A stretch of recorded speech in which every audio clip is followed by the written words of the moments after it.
Buas TV, rutin walaupun sedikit. Bismillahirrahmanirrahim. Alhamdulillah wassalatu wassalamu ala Rasulillah wa ala alihi wa sahbihi wasallam. Rabbi shrah li sadri wa yassir li amri wahlul 'uqdatan min lisani yafqahu qawli. Alhamdulillah, puji syukur kita panjatkan kepada Allah Subhanahu wa taala yang pada kesempatan yang berbahagia ini kembali kita diperjumpakan, kita dipertemukan oleh Allah Subhanahu wa taala dalam satu segmen yang telah beberapa kali kita berjumpa dalam segmen ini, yaitu segmen sirah. Dan pada kesempatan yang berbahagia ini kita akan mengangkat satu tema tentang salah seorang daripada ulama yang cukup terkenal, daripada ulama di masa tabi'in atau di masa setelah masa para sahabat ridwanullahi ta'ala alaihim. Nah, siapakah yang akan menjadi kajian tema kita pada kesempatan yang berbahagia ini? Yaitu salah seorang ulama hadis yang cukup terkenal, yang bisa dikatakan sebagai ulama yang pertama kali yang menulis tentang ilmu hadis. Dia adalah Al-Imam Ibnu Syihab Az-Zuhri.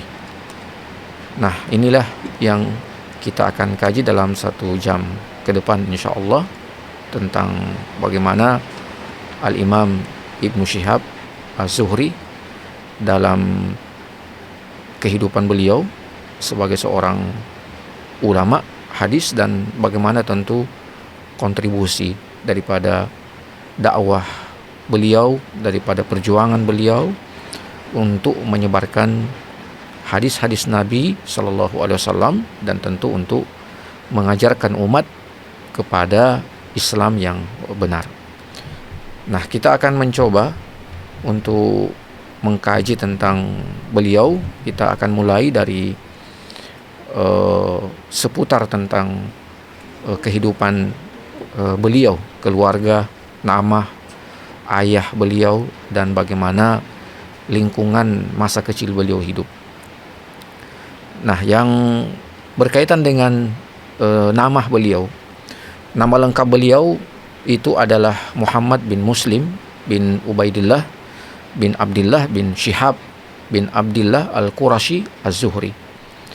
Ya, dan ayah beliau yang bernama Muslim bin Ubaidillah ini adalah merupakan seorang ulama hadis yang sangat terpercaya, dalam artian bahwa ketika beliau dikatakan sebagai ulama yang terpercaya, maka itu menandakan bahwa ilmu yang beliau sampaikan atau ilmu yang beliau riwayatkan, hadis-hadis daripada Nabi Sallallahu Alaihi Wasallam, maka itu adalah hadis-hadis yang bisa dipertanggungjawabkan.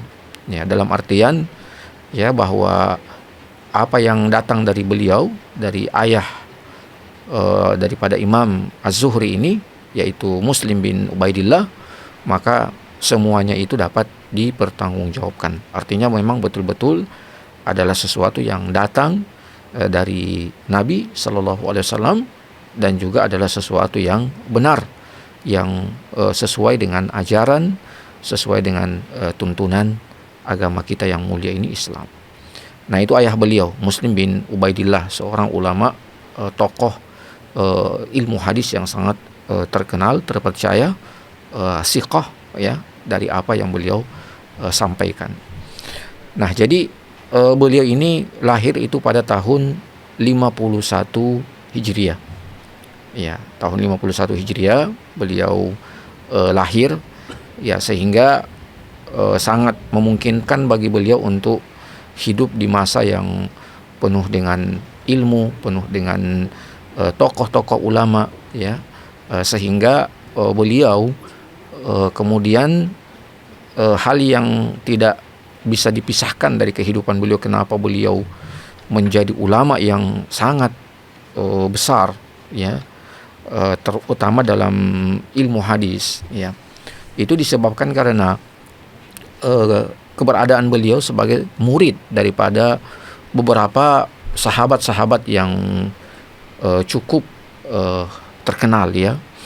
Walaupun beliau ini adalah, kita bisa katakan atau bisa dikatakan sebagai sigorut tabi'in, ya. Jadi ada kiwarut tabi'in dan ada sigorut tabi'in, atau seniornya tabi'in dan juniornya tabi'in, ya. Sebagaimana juga di kalangan sahabat ada yang diistilahkan dengan kibaru as-sahabah dan ada juga yang dikatakan sebagai sigorus sahabah. Ya, kalau kibarus sahabah itu ya seperti Abu Bakar, ya, kemudian Umar, kemudian Utsman, kemudian Ali, itu namanya kibarus sahabah. Ya, sama juga dengan tabi'in, ada yang dikategorikan sebagai kibarut tabi'in. Ya, misalnya Hasan al-Basri, ya, kemudian ada Sa'id bin al-Musayyib. Ini kan semuanya adalah tokoh-tokoh kibaru at-tabi'in. Nah, adapun beliau Al-Imam Ibnu Syihab Az-Zuhri ini, beliau itu adalah sigorut tabi'in, ya, yaitu juniornya tabi'in. Ya, tetapi beliau sempat bertemu dengan beberapa sahabat-sahabat yang sungguh luar biasa, ya, dan kemudian beliau berguru kepada mereka. Ya, saya sebutkan saja di antara guru-guru beliau dari kalangan para sahabat, ya, misalnya Abdullah bin Umar, ya, ini adalah guru beliau. Kemudian ada juga Anas bin Malik, ya, ini juga adalah guru beliau. Ada juga Jabir bin Abdullah, ya. Kemudian ada Sa'id bin al-Musayyib. Nah, ini adalah kibaru at-tabi'in yang juga sangat beliau kagumi. Ya, bahkan dalam sebuah perkataan, ya, tentang beliau dengan Al-Imam Sa'id bin al-Musayyib, ya, ini kalau kita baca tentang karomah-karomah, ya, daripada beberapa ulama-ulama, baik itu dari kalangan ulama sahabat atau ulama tabi'in. Nah, kita pernah mendengar mungkin, ya, bahwa dari kalangan para ulama tabi'in itu ada yang mempunyai karomah, ya.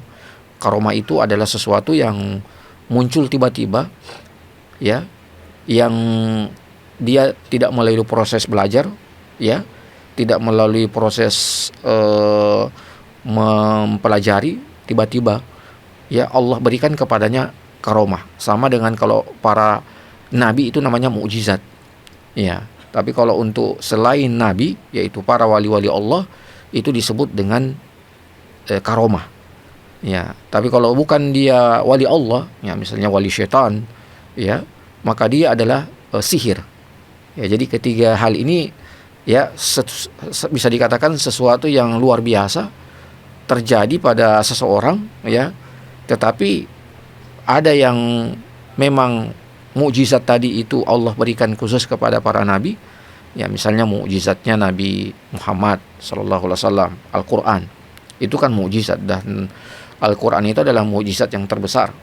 Ya, karena walaupun jin dan manusia, ya, walau ijtama'atil jin wal insu ala an ya'tu bimisli hadzal Qur'an la ya'tuna bimislihi walau kana ba'duhum li ba'din zahira. Ya, itu Allah katakan, ya, bahwa jikalau sekiranya berkumpul jin dan manusia, mereka datang untuk membuat yang semisal dengan Al-Qur'an, ya, satu ayat saja mereka buat, ya, bagaimana, ya, keindahannya, bagaimana kerapiannya, bagaimana termasuk, ya, kandungannya, maka la ya'tuna bimislihi walau kana ba'duhum li ba'din zahira. Maka tidak ada, ya, dari mereka yang bisa mendatangkan apa yang semisal dengan Al-Qur'an. Ya, karena dia adalah merupakan mukjizat, ya, sesuatu yang Allah turunkan kepada Nabi sallallahu alaihi wasallam yang tidak akan ada mampu membuat yang semisal dengan itu. Itu mukjizat, dan itu adalah mukjizat yang paling terbesar. Ya. Maka ketika ada orang-orang yang mengatakan, ya, bahwa eh, Al-Quran itu tidak lagi sesuai dengan masa ini, sesuai dengan zaman ini, maka itu adalah sesuatu yang sangat-sangat keliru. Ya, karena Allah sudah menjamin ya Al-Quran itu yang merupakan mukjizat ya yang Allah turunkan kepada Nabi, dengan jaminan bahwa dia adalah, atau Al-Quran adalah ya satu kalamullah, ya perkataan Allah yang di dalamnya mengandung hukum, yang di dalamnya mengandung aturan, yang di dalamnya mengandung akhlak, yang di dalamnya mengandung ilmu, ya yang di dalamnya mengandung segala apa yang kita butuhkan dalam kehidupan. Maka ya yang mengatakan tidak pantas, tidak cocok lagi Al-Quran dengan zaman ini, itu sesuatu yang sangat-sangat keliru. Nah itu ya, ada juga mukjizat-mukjizat yang lain. Misalnya Nabi pernah membelah dengan telunjuk beliau bulan, ya, atau pernah keluar dari jari-jari beliau air yang kemudian diminum oleh para sahabatnya, dan berbagai mukjizat, ya, sesuatu yang di luar daripada kebiasaan manusia yang sangat luar biasa. Ya, sama juga dengan nabi-nabi yang lainnya. Ada Nabi Musa, tongkatnya yang bisa dengannya membelah lautan, ya. Ada ya para nabi yang lain, ya, termasuk misalnya Nabi Yunus yang ditelan oleh seekor ikan tetapi beliau tetap bisa hidup. Nah, itu semuanya adalah mukjizat.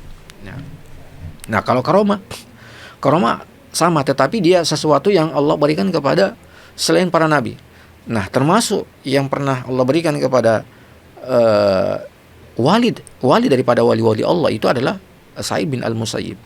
Ya, pernah disebutkan beliau berjalan dari satu tempat di kegelapan, tiba-tiba dari kedua kaki beliau itu terpancar cahaya, sehingga bisa beliau berjalan di jalanan dan sampai ke tempat atau sampai ke rumah beliau. Ya, ketika itu beliau pulang dari satu urusan, ya, dan di kegelapan malam seperti itu tiba-tiba ada cahaya yang keluar dari kaki beliau. Nah, itulah karomah. Nah, kalau sihir lain lagi. Sihir itu dipelajari, ya, kemudian ada syarat-syaratnya, ya, sehingga sihir itu bisa dilakukan oleh orang yang bekerja sama tentu dengan makhluk halus, ya, jin, ya, yang kafir. Nah, jadi Sa'id bin Al-Musayyib ini adalah satu ulama yang tadi sudah kita katakan bahwasanya beliau ini punya satu tempat yang khusus pada diri Al-Imam Ibnu Syihab Az-Zuhri. Ya, pernah beliau mengatakan ya bahwasanya ya lutut saya ini, kata beliau, ya lututku ini itu senantiasa menempel pada lutut Sa'id bin Al-Musayyib selama 8 tahun. Artinya apa? Artinya adalah bahwa beliau ini betul-betul, ya, dengan penuh kesungguhan, keseriusan, ya, beliau mengambil ilmu itu sungguh sangat luar biasa, ya. Jadi selama 8 tahun bukan berarti beliau tidak pernah beranjak dari tempat beliau belajar di hadapan Sa'id bin Al-Musayyib, tidak. Maksudnya adalah selama 8 tahun itu beliau senantiasa datang kepada Sa'id bin Al-Musayyib, belajar dari beliau, ya, dan beliau itu, ya, sampai disebutkan itu, ya, sangat dekat dengan Sa'id bin Al-Musayyib. Nah, ini sebenarnya adalah merupakan satu adab dalam menuntut ilmu, sama dengan Nabi SAW dalam hadis, ya, tentang salah seorang yang tiba-tiba datang kepada Nabi SAW bertanya, apa itu Islam, apa itu iman, dan apa itu ihsan. Ya, itu kan orang itu datang tiba-tiba di majelis Nabi SAW, beliau langsung datang ke hadapan Nabi, kemudian beliau mendekatkan lutut beliau dengan lutut Rasulullah SAW. Ya, yang ternyata orang itu adalah malaikat yang datang dalam rupa sahabat, ya, kemudian bertanya tentang Islam, bertanya tentang iman, dan bertanya tentang ihsan, ya. Jadi dari situlah mungkin terinspirasi Sa'id bin Al-Imam Ibnu Syihab Az-Zuhri ini, bahwa salah satu adab yang ketika seseorang itu ingin betul-betul mendapatkan ilmu, ya, maka beliau itu memang betul-betul menerapkan itu. Ya, bagaimana Nabi bersama dengan malaikat tadi itu mereka belajar. Ya. Nah, inilah yang kemudian dilakukan oleh Ibnu Syihab Az-Zuhri. Jadi beliau mengatakan, selama 8 tahun saya itu tidak pernah lutut saya itu tidak menempel di lututnya Sa'id bin Al-Musayyib. Ya, yang menandakan bahwa beliau itu sangat teguh, sangat serius dalam belajar. Ya, makanya ada ungkapan yang mengatakan bahwa lau a'taita kullama indaka li hadzal ilmi fal ilmu yu'tikan nis. Ya, jadi ada sampai ungkapan seperti itu yang mengatakan bahwasanya kalau Anda memberikan semua kemampuan Anda untuk mendapatkan ilmu agama, ilmu syar'i, maka ilmu itu cuma berikan setengah. Ya. Jadi bagaimana kalau kita cuma memberikan setengah kemampuan kita untuk mendapatkan ilmu syar'i, maka kita tidak dapat apa-apa. Ya, makanya butuh kesungguhan, butuh kegigihan, ya, butuh keseriusan, karena ilmu ini adalah sesuatu yang sangat-sangat luar biasa.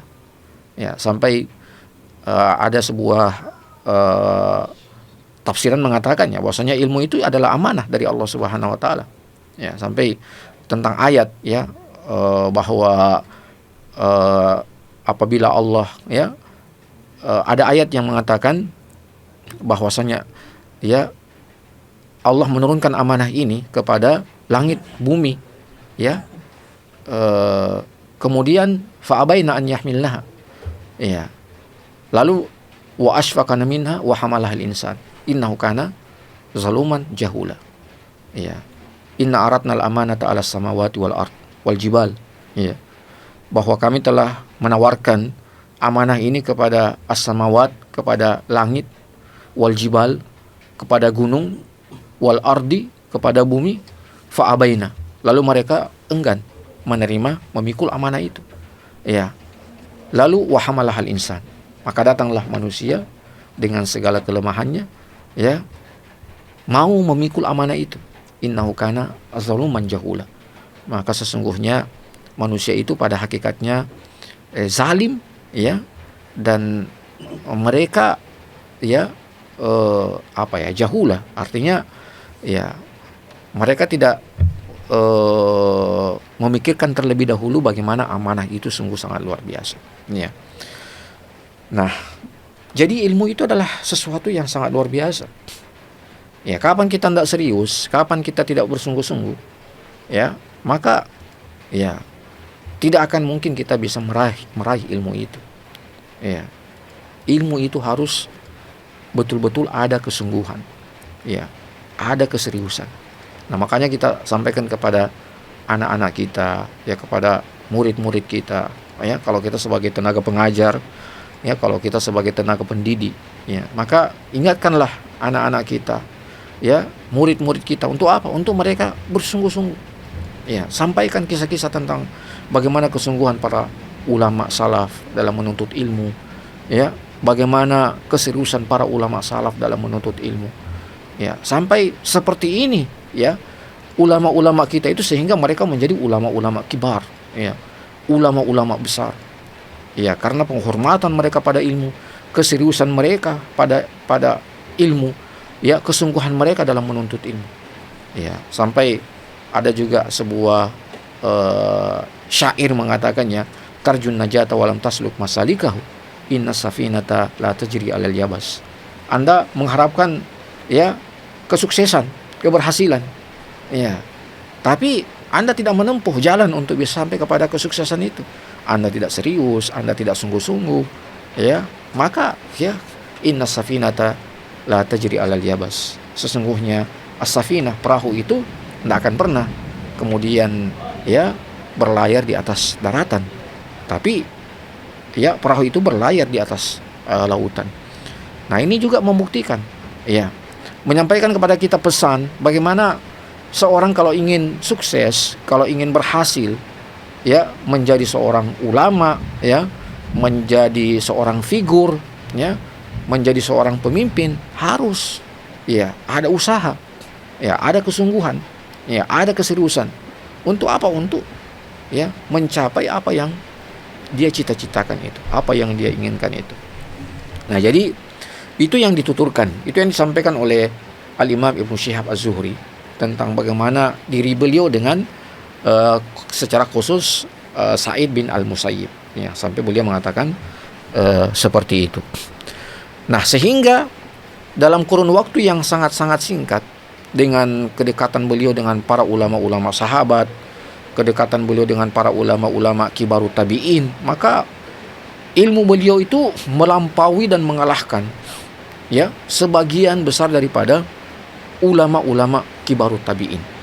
Ya. Saking apa? Saking kesungguhannya yang sungguh luar biasa itu. Nah, disebutkan awal daripada beliau itu, kemudian kenapa beliau begitu sangat bersungguh-sungguh dalam belajar, bersungguh-sungguh dalam menuntut ilmu, serius. Jadi dikisahkan ada satu kisah ya. Tentu selain daripada pengaruh keberadaan guru-guru beliau ya, yang tadi telah kita sebutkan, tapi ada sesuatu yang juga menjadi pemicu besar mengapa Al-Imam Ibnu Syihab Az-Zuhri ini betul-betul serius dalam menuntut ilmu, sungguh-sungguh dalam belajar. Nah, jadi ada kisahnya disebutkan bahwasanya beliau itu bertemu dengan salah seorang khalifah daripada khalifah Bani Umayyah, Malik bin Abdul Marwan, ya. Ya, Abdul Malik bin Marwan. Ainnya Abdul Malik bin Marwan. Jadi pernah beliau bertemu dengan Abdul Malik bin Marwan, salah seorang khalifah daripada khalifah Bani Umayyah. Ya, kalau saya tidak salah, Abdul Malik bin Marwan ini adalah khalifah yang kelima ya, mungkin ya, kelima ya. Abdul Malik bin Marwan ini khalifah yang kelima, Allah alam ya. Dari 14 khalifah ya. Nah, beliau bertemu dengan Al-Imam dengan khalifah Abdul Malik bin Marwan. Kemudian dalam pertemuan itu sempat khalifah Abdul Malik bin Marwan ini bertanya kepada Al-Imam Ibnu Syihab Az-Zuhri. Beliau bertanya kepada Al-Imam Az-Zuhri, apakah engkau hafal Al-Quran? Ya, apakah engkau hafal Al-Quran? Maka beliau mengatakan, Imam Az-Zuhri mengatakan, ya, saya hafal Al-Quran. Lalu kemudian Abdul Malik melanjutkan pertanyaan dengan mengatakan, atau dengan bertanya tentang seputar masalah-masalah faraid, ya, dengan masalah-masalah sunnah, dan semua pertanyaan-pertanyaan daripada Abdul Malik bin Marwan ini, ya, sekalipun beliau adalah seorang khalifah, itu dijawab dengan jawaban yang sungguh mengagumkan pada diri Abdul Malik bin Marwan. Ya, jadi karena beliau sangat terkesan, beliau sangat kagum dengan keilmuan, ya, dengan kecerdasan, ya, daripada Al-Imam Ibnu Zuhri, maka akhirnya beliau disebutkan itu sang khalifah Abdul Malik itu memberikan hadiah, ya.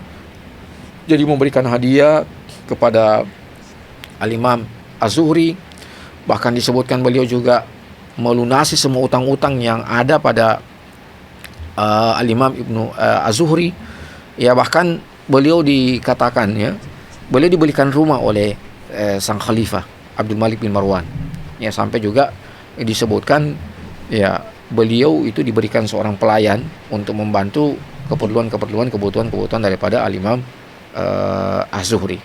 Sampai kemudian ada perkataan yang kemudian sangat berpengaruh pada diri Al-Imam Az-Zuhri, ya, sehingga dari perkataan itu seolah-olah mencambuk beliau untuk lebih bersungguh-sungguh, untuk lebih serius dalam menuntut ilmu.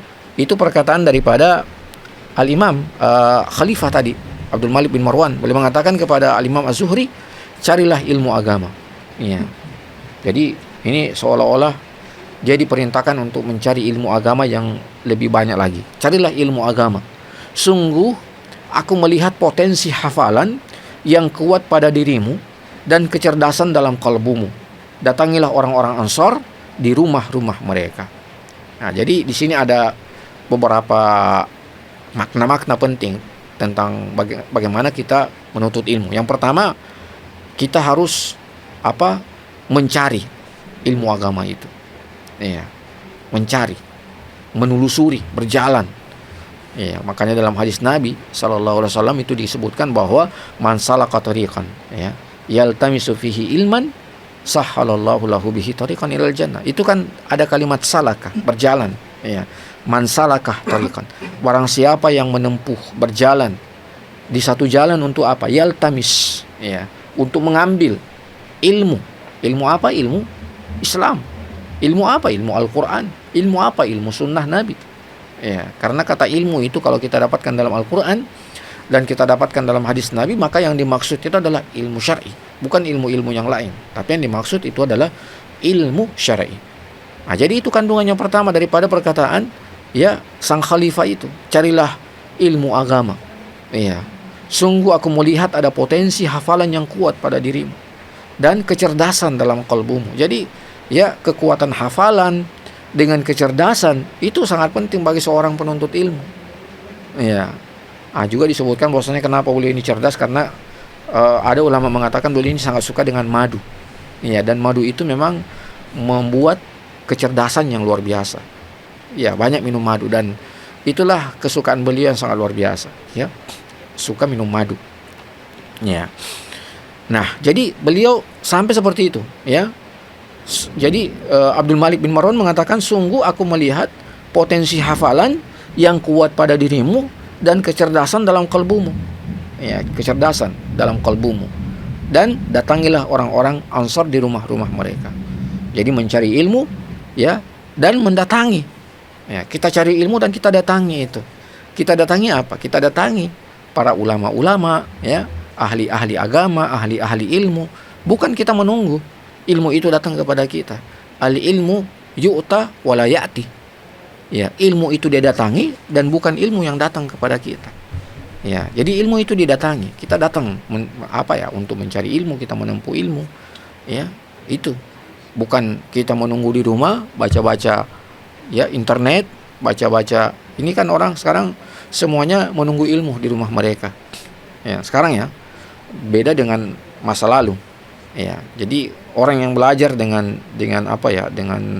sebatas membaca dari internet, sebatas membaca dari media-media itu sungguh sebenarnya sudah bertentangan dengan bagaimana adab dalam menuntut ilmu.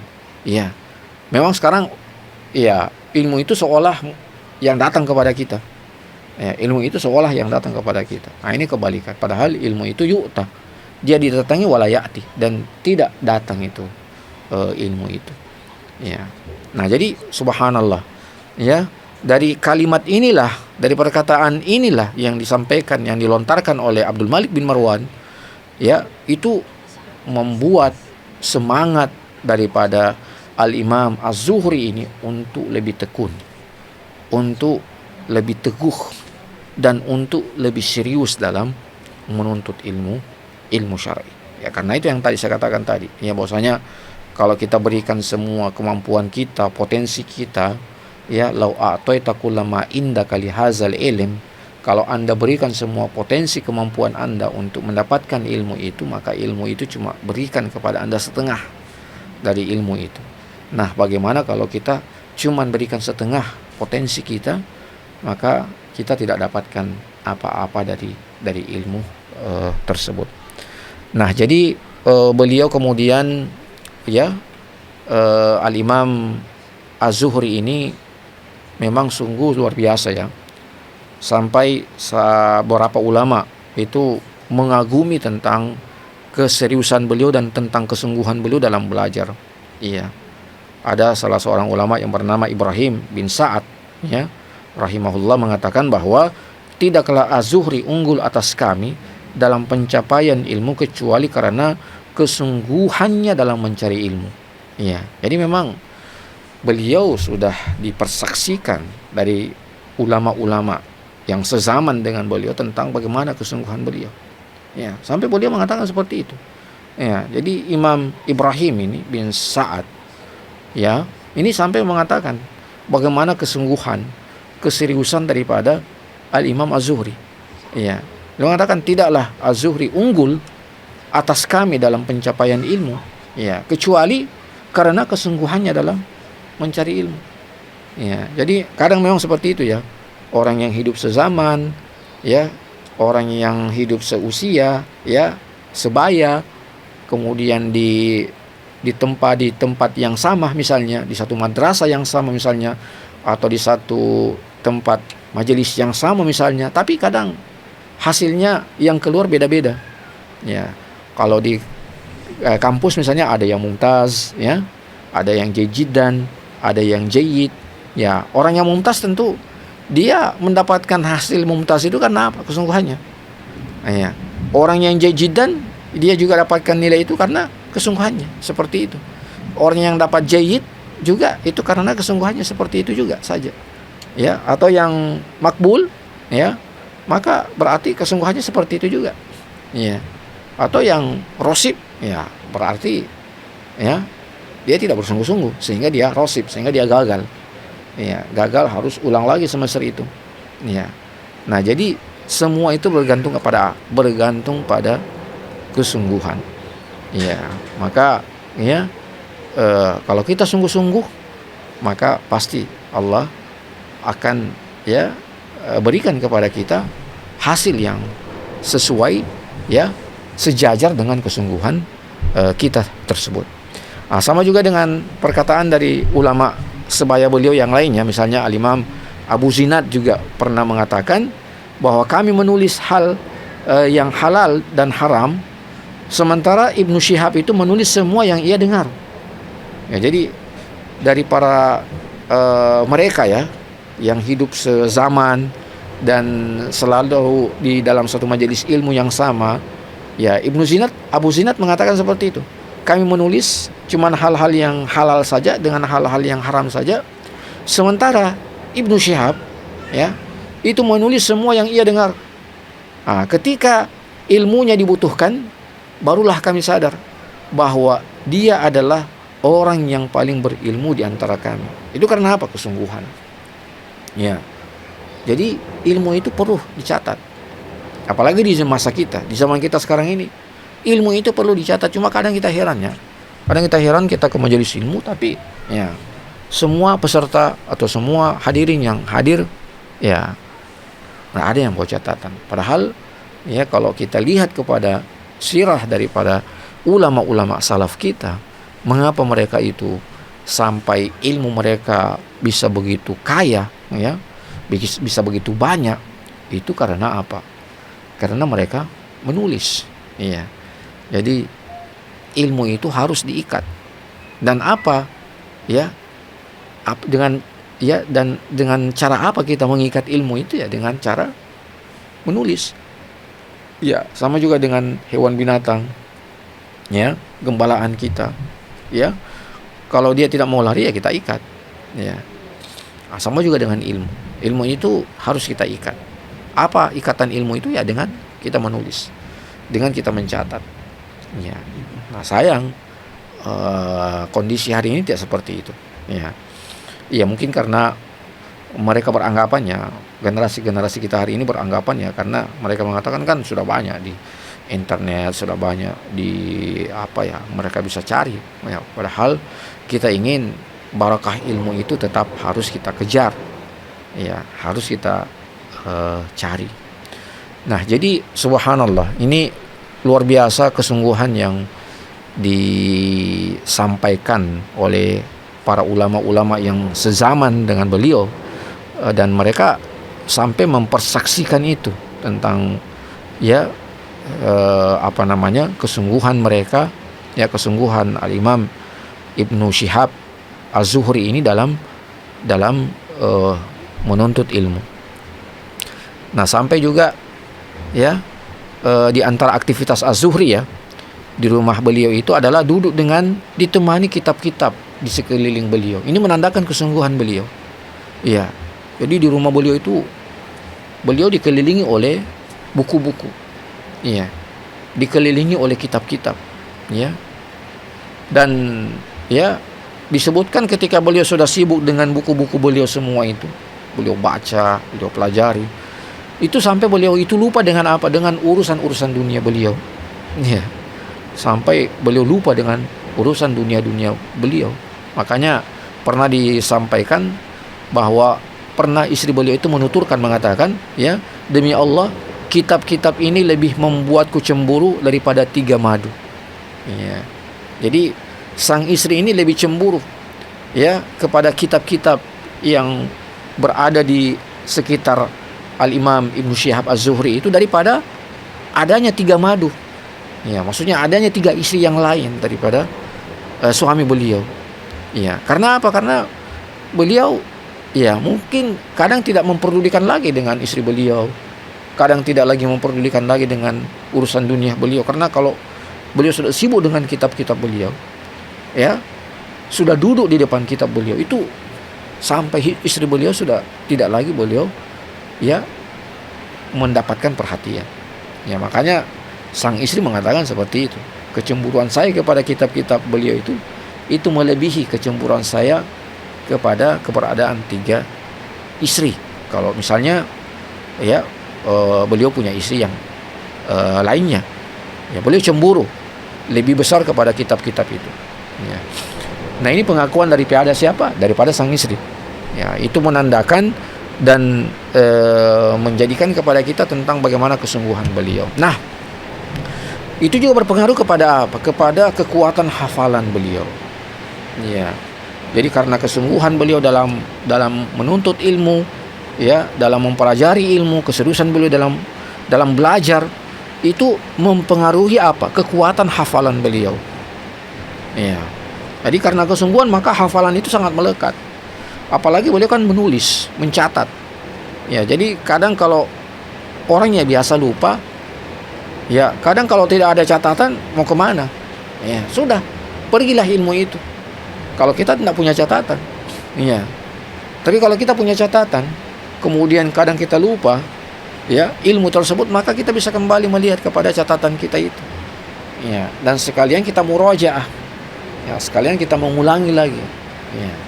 Nah, masalahnya kalau kita sudah tidak mencatat, kemudian tiba masa di mana kita lupa. Ya. Jadi lupa itu adalah karakter manusia yang sangat melekat. Sumyal insanu insanan likasrati nisyanihi. Kenapa manusia dinamakan dengan insan? Karena banyak lupanya. Nabi Adam aja lupa. Ya. Nabi Adam juga lupa. Ya, Allah larang untuk mendekati satu pohon, tapi dia lupa kalau itu adalah sesuatu yang Allah larang. Ya, jadi sesuatu itu harus perlu untuk apa? Untuk kita catat, ya, untuk kita tulis, ya, terutama hal yang berkaitan dengan masalah ilmu. Nah, jadi sampai beliau sendiri, ya, jadi Imam Az-Zuhri sampai mengatakan sendiri tentang bagaimana kekuatan hafalan beliau.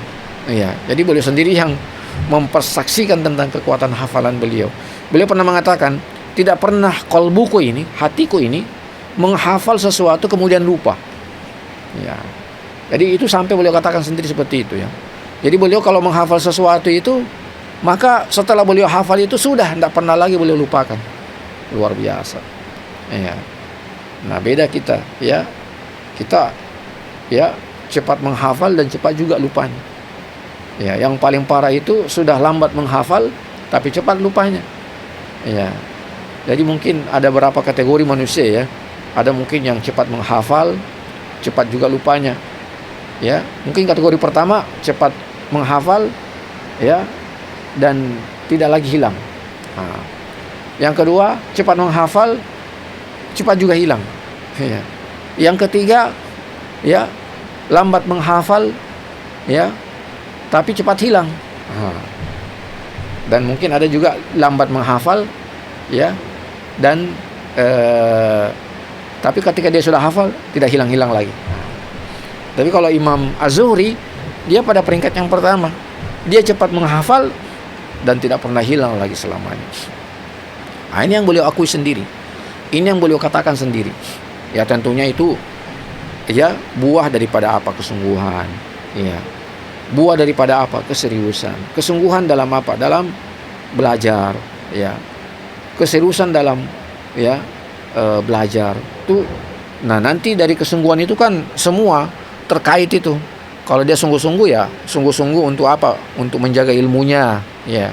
Bagaimana ilmu itu dijaga ya? Jaga dengan sebaik-baiknya. Misalnya dengan catatan, kemudian dengan tidak melakukan hal-hal yang bisa menjadikan hafalan itu lupa, kan banyak hal. Misalnya Imam Syafi'i ya.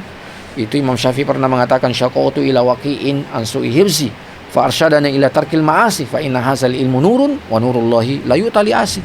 Nah, itu yang dikatakan oleh siapa? Dikatakan oleh Al-Imam Asy-Syafi'i, yang juga kalau beliau punya kekuatan hafalan itu sungguh luar biasa. Ya, sampai kalau beliau menghafal itu harus satu bagian kertas yang ada itu ditutup supaya tidak masuk dalam hafalan beliau. Ya, tapi ternyata beliau juga pernah mengadukan kepada Waqi, kepada guru beliau. Beliau mengatakan syaqautu ila waqi'in an su'i hibzi. Saya datang kepada Waqi, guru saya, untuk sedikit menyampaikan tentang, mengeluhkan tentang apa? Jeleknya hafalanku. Fa arsyadani ila tarkil ma'asi. Maka guru saya mengajarkan kepada aku untuk apa? Untuk menjauhi maksiat. Fa inna hadzal ilmu nurun. Karena ilmu ini adalah cahaya. Wa nurullahi la yu'tali asi. Dan cahaya Allah tidak akan Allah berikan kepada mereka yang bermaksiat. Ya, jadi kesungguhan di sini bukan cuma kesungguhan dalam belajar, bukan cuma kesungguhan dalam menimba ilmu, tidak. Kesungguhan untuk bagaimana menjaga ilmu itu. Supaya apa? Supaya tidak hilang. Ya. Nah, jadi inilah yang subhanallah. Sampai ya beliau itu disebutkan mampu menghafal Al-Quran hanya dalam jangka waktu 80 malam saja. Ini luar biasa. Ya, ini tentu selain adalah merupakan, ini juga mungkin satu karamah ya. Ya, karamah itu kan sesuatu yang di luar daripada kebiasaan manusia. Karamah itu. Ya, jadi ada karamah yang sifatnya hissi, ya. Dan ada karamah yang sifatnya maknawi. Kalau hissi itu kan sesuatu yang diraba ya, sesuatu yang dilihat, itu namanya hissi. Ya, seperti tadi Sa'id bin Al-Musayyib, itu kan hissi karamahnya karena tiba-tiba muncul cahaya dari kakinya. Itu hissi namanya. Atau misalnya karamahnya mukjizatnya misalnya Nabi Musa, tongkat bisa jadi ular, tongkat bisa belah lautan. Itu namanya mukjizat hissi. Tapi ada yang maknawi, yang tidak nampak, yang tidak kelihatan. Ya, nah ini salah satunya daripada karamah yang sifatnya maknawi itu. Beliau bisa menghafal Al-Quran dalam waktu 80 malam saja. Ya, 80 malam. Ya, makanya ada sekarang itu yang program menghafal 40 hari. Nah, itu lebih cepat lagi tuh. Ya, ada sekarang program menghafal Al-Quran 40 hari, berarti cuma 40 malam. Ya. Kalau ini kan 80 malam, berarti 80 hari. Ya. Nah, bisa juga nanti dibuatkan program itu menghafal Al-Quran selama 80 hari. Ya, karena ada landasannya. Landasannya siapa ini? Al-Imam Ibnu Syihab Az-Zuhri. Itulah landasannya. Beliau menghafal Al-Quran selama 80 malam. Nah, tapi beliau sungguh luar biasa ya. Jadi kekuatan hafalan beliau itu berbanding lurus dengan apa? Dengan pemahaman beliau yang sangat tajam dan jernih. Ya, makanya sampai-sampai dikatakan ketika beliau berbicara dengan seseorang, maka beliau itu langsung memahami apa yang disampaikan oleh orang itu tanpa harus diulangi ya. Nah, beda dengan apa namanya? Dengan sebagian orang ya, atau sebagian besar orang ya. Kadang kita butuh pengulangan ya dari ilmu yang disampaikan ke kita. Ya. Tapi kalau Al-Imam Az-Zuhri ini enggak, ya. Itu enggak butuh pengulangan. Pokoknya kalau beliau sudah berbicara dengan seseorang, beliau itu sudah ya memahami dan menghafal apa yang disampaikan kepada beliau. Nah, jadi ini ada kisahnya ya. Jadi Imam Malik itu berkisah, suatu ketika Az-Zuhri itu pernah menyampaikan hadis yang panjang kepada beliau. Namun ya beliau belum mampu menghafal semua itu hadis yang panjang. Maka aku pun bertanya kepadanya untuk yang kedua kali. Ya, jadi Al-Imam Malik ini kemudian karena beliau belum hafal hadis yang panjang itu yang disampaikan oleh Imam Az-Zuhri kepada beliau, maka beliau minta untuk diulangi kembali itu. Iya. Maka Az-Zuhri mengatakan, bukankah saya telah menyampaikannya kepada kalian? Iya. Jadi ini beliau sampaikan kepada murid-murid beliau ya. Iya. Maka ya setelah itu disebutkan ya bahwa Al-Imam Az-Zuhri itu meletakkan tangan beliau pada dahi ya Imam Malik, kemudian berkata, innalillah, bagaimana kami akan menyampaikan hafalan ya sementara yang saya sudah sampaikan saja sudah dilupakan ya. Jadi sungguh luar biasa itu kisah ya. Makanya ya beliau itu beda dengan ini. Sampai Imam Malik bin Anas ya, ini kan Imam Malik bin Anas kan imam mazhab ya, sampai ya dari sisi hafalan itu ya beliau ya tidak ada yang bisa menandingi ya, subhanallah. Nah jadi ini yang kemudian beliau sampai sangat dikagumi ya, sampai ada ulama misalnya Al-Imam Ali Al-Madini itu pernah mengatakan Az-Zuhri itu mempunyai 2000 hadis ya. Jadi beliau menghafal itu 2000 hadis ya. Ini kita aja misalnya 40 hadis ya, hadis arba'in itu ya masih belum kita hafal misalnya ya. Jadi subhanallah. Nah jadi apa yang kita lihat pada diri daripada Al-Imam Ibnu Syihab Az-Zuhri ini sungguh sangat luar biasa ya. Sampai dari ulama-ulama yang lainnya misalnya Al-Lais bin Sa'ad berkata, aku belum pernah melihat seorang ulama yang ilmunya lebih lengkap daripada Az-Zuhri. Seandainya engkau mendengarnya berbicara tentang motivasi dan semangat, niscaya engkau akan mengatakan tidaklah dia ahli kecuali dalam bidang ini ya. Jadi itu semua beliau raih itu karena apa? Karena kesungguhan beliau. Semua itu karena kesungguhan, keseriusan ya. Makanya sekali lagi kita sampaikan kepada anak-anak kita, kepada murid-murid kita, pada generasi kita hari ini ya, kalau Anda ingin menjadi seorang yang berilmu ya, menjadi seorang yang kaya dengan pengetahuan, maka bersungguh-sungguhlah ya. Karena dengan kesungguhan, dengan keseriusan itulah yang akan menjadi bekal utama Anda akan sampai kepada kesuksesan ya. Anda akan sampai kepada kebesaran ya diri Anda. Nah, jadi subhanallah beliau juga dikenal sebagai orang yang sangat dermawan ya. Jadi selain beliau itu adalah seorang ulama ya yang terkenal dengan keilmuan beliau, yang terkenal dengan pengetahuan beliau, tapi ternyata beliau ini juga adalah seorang yang sangat dermawan dan punya kepribadian yang sangat sosial ya. Jadi disebutkan bahwasanya ya, kalau beliau itu didatangi oleh seseorang untuk meminta sesuatu, maka beliau itu tidak pernah menolak permintaan setiap orang yang datang dan meminta kepadanya iya. Jadi kalau ada orang yang datang meminta sesuatu kepada beliau, itu beliau tidak pernah menolak permintaan tersebut iya. Beliau tidak pernah menolak. Bahkan beliau ya dengan semangat tinggi sosial beliau itu membantu untuk siapa saja yang datang meminta pertolongan kepada beliau ya. Makanya beliau ini bukan kita katakan meremehkan dunia ya, tidak, tapi beliau memandang semua itu adalah sesuatu yang apa ya, tidak terlalu besar bagi diri beliau ya. Sampai beliau dikatakan, ini ada salah seorang ulama ya, Amr bin Dinar pernah mengatakan, belum pernah aku melihat ada pribadi yang memandang rendah dirham dan dinar daripada Az-Zuhri iya. Jadi bukan berarti beliau tidak membutuhkan semua itu iya. Beliau butuh ya. Bahkan dalam beberapa riwayat itu beliau sampai memberikan bantuan untuk orang-orang yang ingin menuntut ilmu karena tidak punya biaya, beliau bantu. Artinya beliau ini adalah orang yang punya harta ya. Tapi beliau itu subhanallah ya, beliau itu bukan berarti tidak suka dengan dunia, benci dengan dunia, tidak.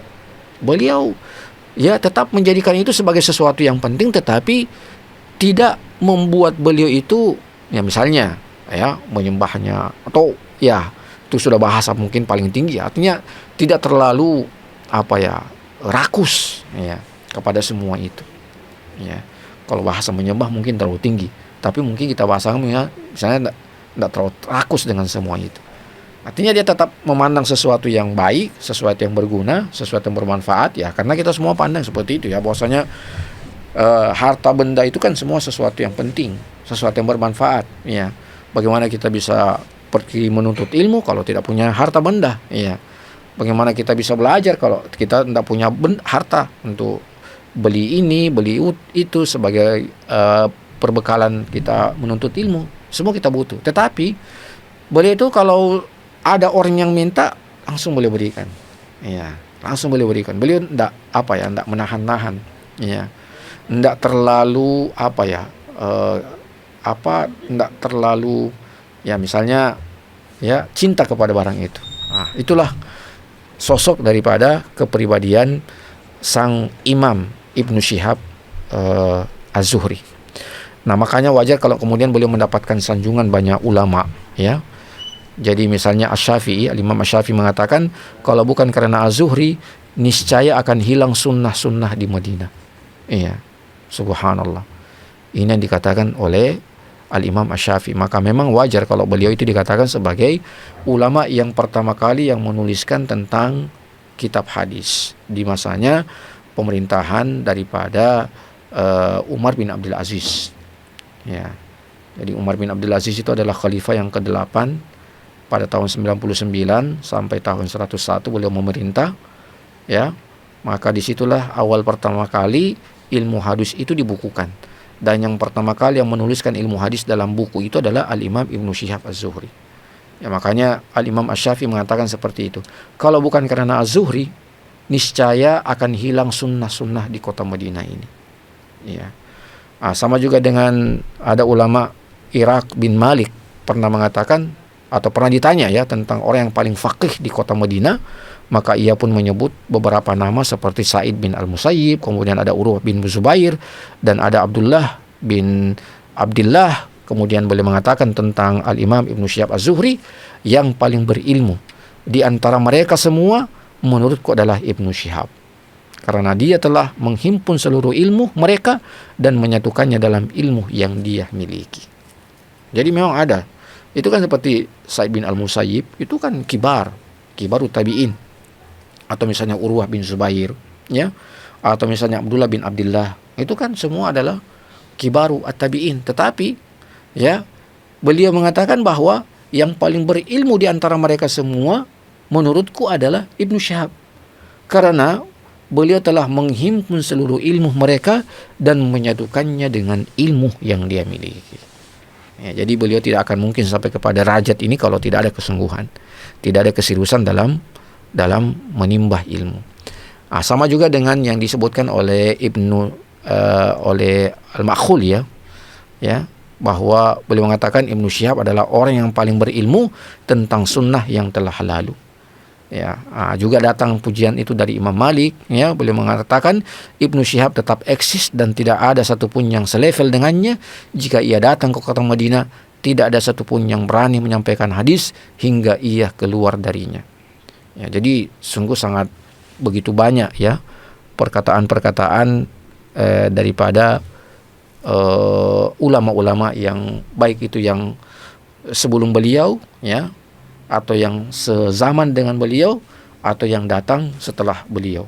Itu ya, rata-rata dari mereka itu menyampaikan berbagai ya sanjungan-sanjungan mereka, berbagai keutamaan-keutamaan tentang Al-Imam Ibnu Syihab Az-Zuhri. Nah, pada akhirnya ya, dengan serangkaian kehidupan beliau yang sangat gemilang, yang sangat luar biasa ya, dari sejak beliau menimba ilmu sampai kemudian beliau menjadi seorang ulama yang besar, sampai kemudian beliau ya mendapatkan kedudukan di hati-hati para khalifah, sampai di hati-hati para khalifah ya, ada Abdul Malik bin Marwan, ada Umar bin Abdul Aziz, itu kan menempatkan Ibnu Syihab itu sebagai orang yang sangat luar biasa ya. Tapi semua itu pada akhirnya berlalu ya, di mana tibalah waktunya beliau ya berhenti dari segala aktivitas hidup beliau ya, dari mengajarkan ilmu yang beliau miliki, ya, kemudian mendakwakan ilmu yang beliau miliki, yang melahirkan banyak ulama-ulama kibar, maka pada akhirnya beliau pun, ya, harus berpisah dengan kehidupan dunia. Ya, disebutkan bahwasanya beliau setelah sekian lama menjalani kehidupan yang penuh dengan ilmu, penuh dengan dakwah, maka beliau pun wafat itu tepatnya pada tanggal 17 Ramadan tahun 124 Hijriah. Ya, beliau wafat, ya, dan beliau meninggalkan, mewariskan kepada murid-murid beliau ilmu yang sangat banyak, ilmu yang sungguh luar biasa, ya, sampai, ya, disebutkan bahwa beliau meninggalkan 2000 hadis Rasulullah sallallahu alaihi wasallam. Nah, inilah yang kita bisa sampaikan pada kesempatan yang berbahagia ini tentang salah seorang ulama yang tergolong merupakan ulama sigoru at-tabi'in, ya, yaitu Ibnu Syihab Az-Zuhri, tapi beliau telah mampu mengalahkan, ya, banyak daripada tokoh-tokoh ulama-ulama, yaitu ulama-ulama kibaru at-tabi'in. Itu semua karena apa? Karena kesungguhan beliau, karena keseriusan beliau, ya, untuk meraih ilmu yang begitu sangat banyak. Nah, saya kira ini para pemirsa Ruas TV yang dimuliakan oleh Allah Subhanahu wa taala, ya, semoga kita bisa mengambil pelajaran-pelajaran penting, hikmah-hikmah penting daripada perjalanan hidup sang imam, ya, bahkan disebutkan gelar beliau itu sang gunung ilmu, ya, di sang gunung ilmu. Itulah Ibnu Syihab Az-Zuhri rahimahullahu rahmatan wasi'ah. Nah, insyaallah kita mudah-mudahan bisa diperjumpakan pada tokoh-tokoh tabi'in yang lainnya yang juga tidak kalah, ya, kemampuan mereka, tidak kalah kualitas mereka, ya, tidak kalah keilmuan mereka daripada tokoh kita hari ini, Ibnu Syihab Az-Zuhri rahimahullahu rahmatan wasi'ah. Barakallahu fikum wa jazakumullahu khairal jasa. Saya tutup dengan mengucapkan doa penutup majelis. Subhana rabbika rabbil izzati amma yasifun wa salamun alal mursalin walhamdulillahi rabbil alamin. Wassalamualaikum warahmatullahi wabarakatuh.